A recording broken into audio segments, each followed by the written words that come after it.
2024 সালে আমি আসানসোলে দুর্গাপুরে মিছিল করছি। আমার কাছে খবর এলো সুপ্রিম কোর্টে আমরা যখন অ্যাপিল করেছিলাম যে হাইকোর্টের রায়টাকে স্টে করে দেওয়ার জন্য, এবং তদানীন্তন বিচারপতি মিস্টার রেসপেক্টেড আমাদের চন্দ্রচূড়জি সেটাকে স্টে করে দেন। অর্থাৎ হাইকোর্ট থেকে যে ভবিষ্যৎটা অনিশ্চিত হয়েছিল সেই ভবিষ্যৎটা তিনি নিশ্চিন্ত করে দেন।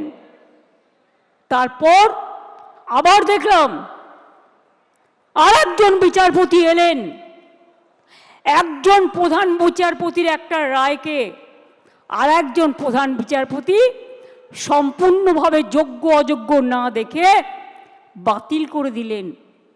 মনে রাখবেন, আমায় যদি কেউ চ্যালেঞ্জ করে আমি কিন্তু চ্যালেঞ্জটাকে মোকাবিলা করতে জানি।